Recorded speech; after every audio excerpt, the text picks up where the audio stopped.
Hey guys, we just got Jackson Kirkpatrick to come on the show. He's played his first year in the MLB Draft League, and I'm really excited to have him on. So let's get into it. Could you just start us off with a little bit about yourself? Yeah, name's Jackson Kirkpatrick. Pitcher. Started like kind of run you through the history of it. Started pitching at the age of like 10, but off and on. It wasn't my primary position. Um, got a really good opportunity around the age of 14 um, to play with the Golden Spikes of the North Carolina Baseball Academy as a summer team. There was around a lot of really good guys, a lot of whom have gone on to play like affiliated professional baseball. So I was in a really good culture there, and kind of learned like the power of hard work and consistency. Uh, Worked out every day, played basketball and baseball through high school. Kind of became a PO, still hitting high school, but in terms of just like the recruiting process, just a pitcher. Um, really just fell in love with the baseball community in general. Um, then moved on to college, obviously. Went to Western Carolina. I was there for 3 years under two different head coaches, both of whom I have a lot of respect for. I didn't perform very well at all. Didn't play much. Was always kind of like, the hard work guy that wasn't really seeing results. So that was really frustrating. But for some reason, I don't know if it's the way I'm wired or just the people that have been in my life, uh, I kind of always kept that faith that like things would work out. So I kept working. Ended up transferring after my junior year to a good Division II, University of Indianapolis. Yep. Was lucky to have a connection there with a pitching coach through a mutual friend. And that worked out really well. We made it to the College World Series, Division II College World Series in Cary. So it was a great run.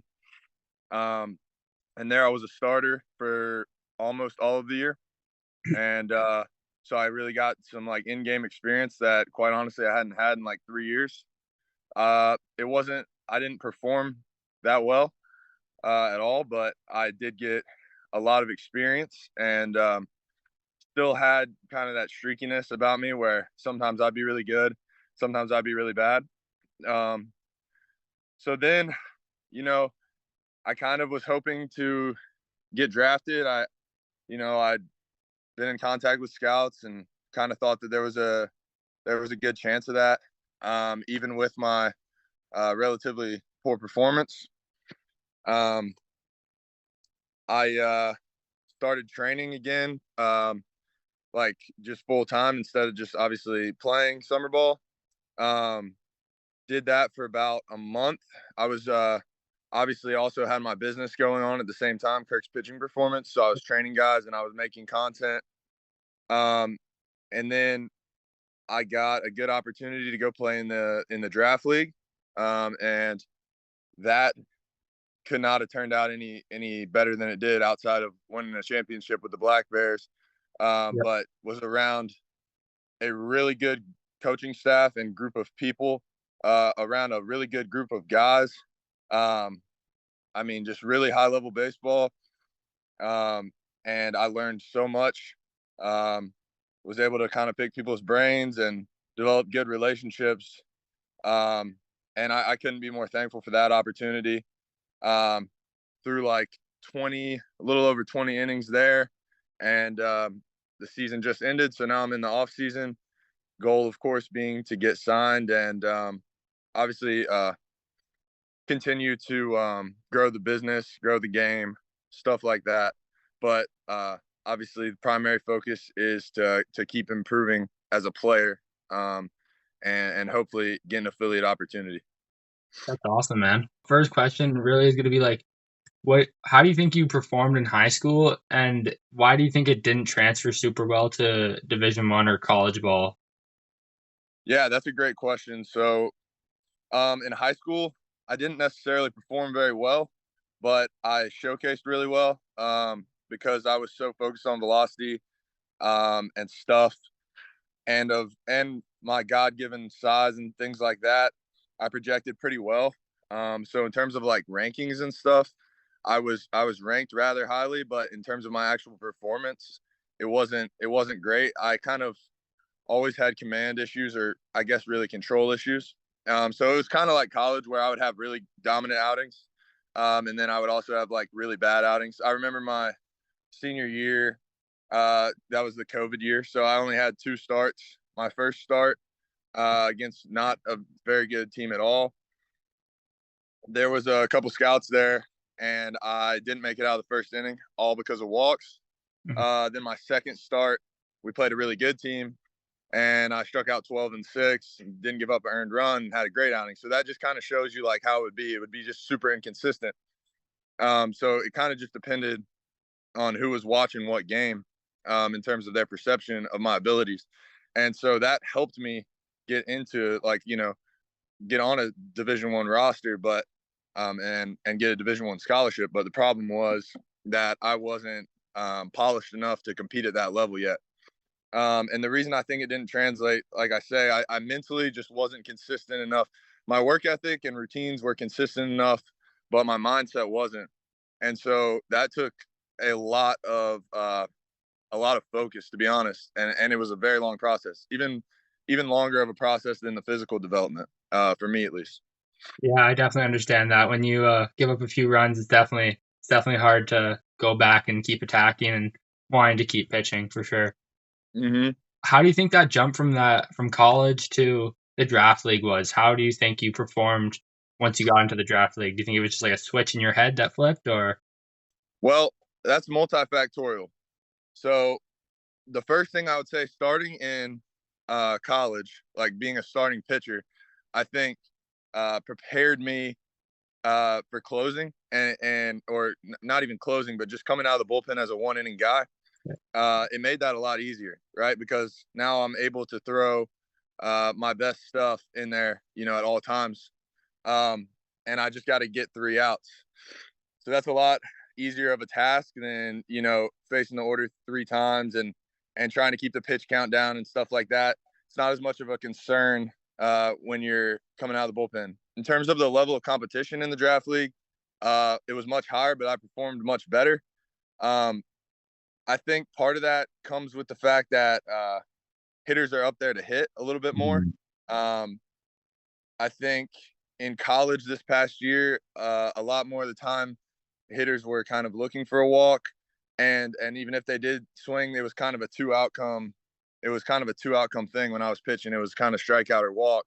Versus in the draft league, if I get somebody on first, the next guy's still looking to hit the ball, and if I make a good pitch, I can get a ground ball double play, things like that. So just the level of competition improving actually, I think, helped elevate my own performance as well, just because like I was up there with the mindset to attack hitters instead of I was facing hitters in my head instead of facing myself. So once I started kind of flipping my mindset to competing against the hitter instead of competing against myself, things really started to improve.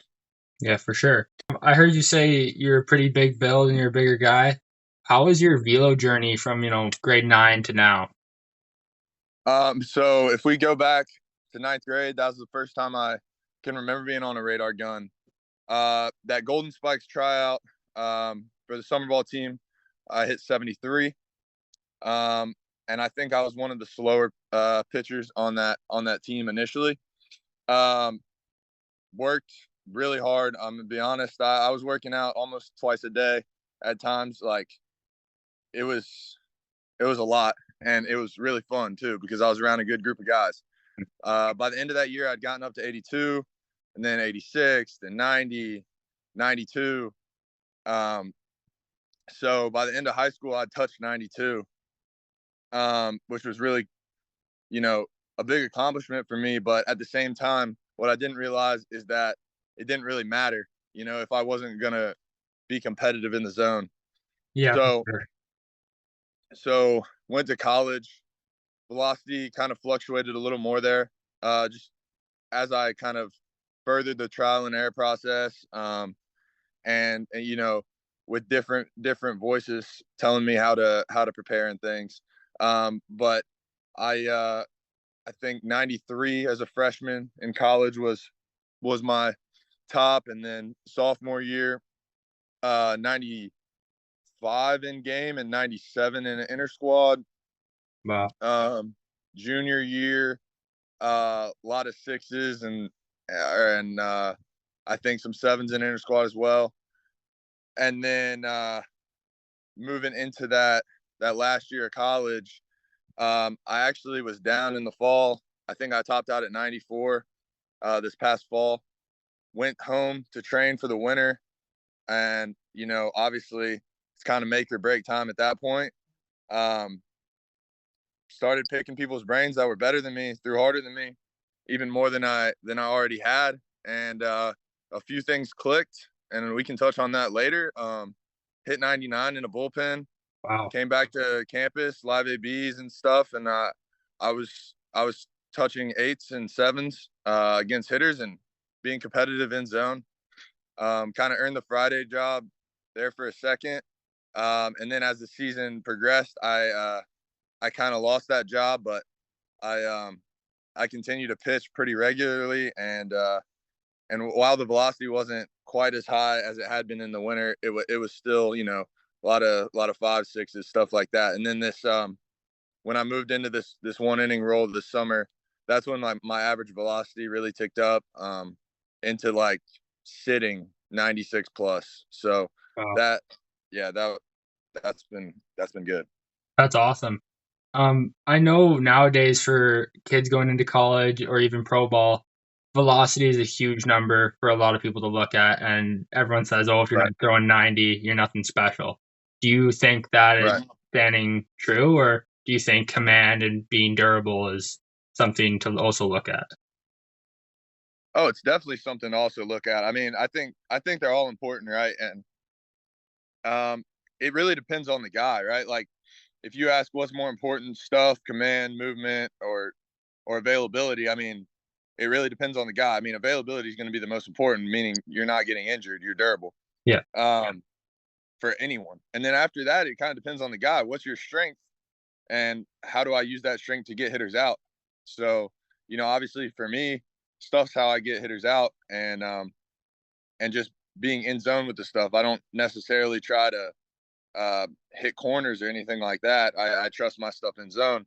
Whereas guys that are throwing, you know, in the upper 80s or even lower than that, you know, they might have to rely on movement profiles, and that's where I think technology can be really important. If you have that instant feedback, you can understand where in the zone your stuff plays. So even if maybe your genetic ceiling is 90 miles per hour, you can still compete at a really, really high level if you can understand what makes you an outlier outside of velocity. There's more than just velocity that goes into a good fastball or a good breaking ball. Velocity obviously is probably the most important in terms of, you know, batting average against and things like that. But there's other things that you can do if you have high vertical induced vertical break, throwing up in the zone. You know, if you have more of a sinker profile, throwing down in the zone.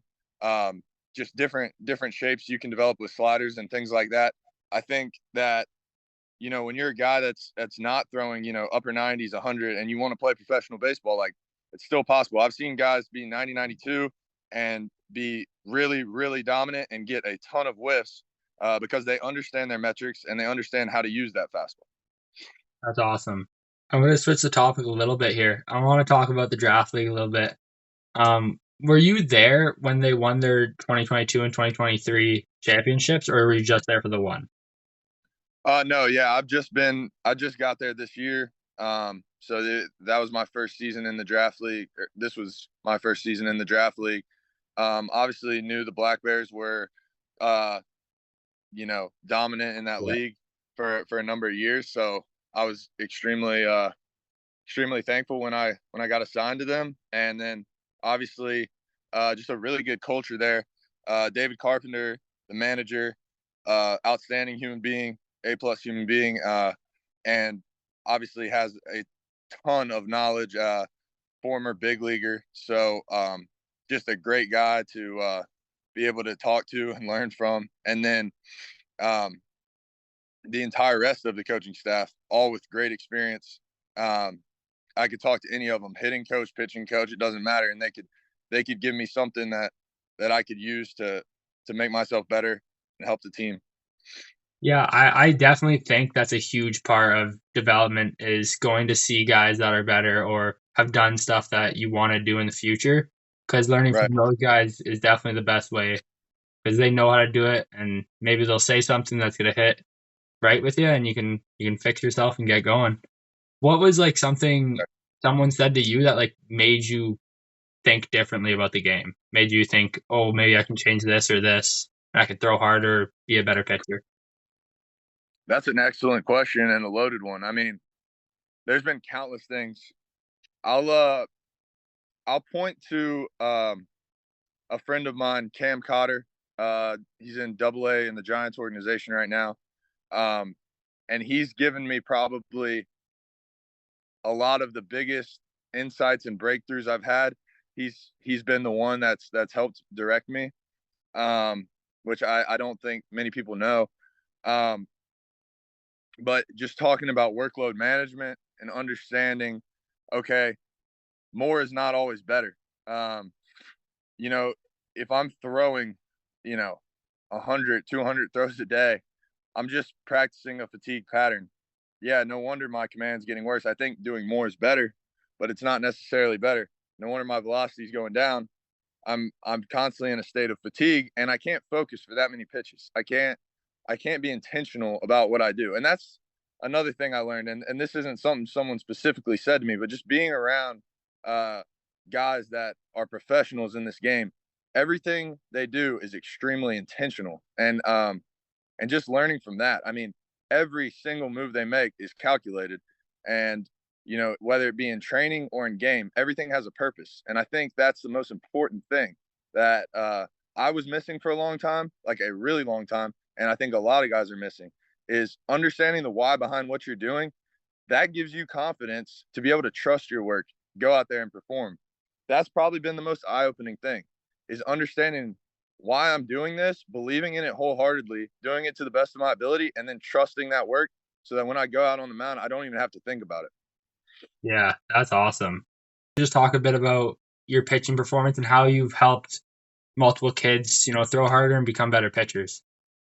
Yeah, certainly. So that's something that I decided to do, and for a second there, I wasn't even sure if I had the credibility, if I could help people, but I just kind of said, I'm gonna give it a shot, and it's worked out that I learn more, through them than they probably do through me. But just seeing how different people respond to different things, it's been excellent, and you get to work with dudes that have, you know, similar issues as you, different issues with you, and it really expands your knowledge.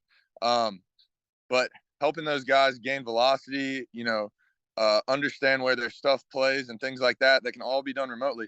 But I think the thing that's given me the most joy, honestly, has been, I had a call the other day, and a guy had been dealing with bicep tendonitis for the better part of 7 years.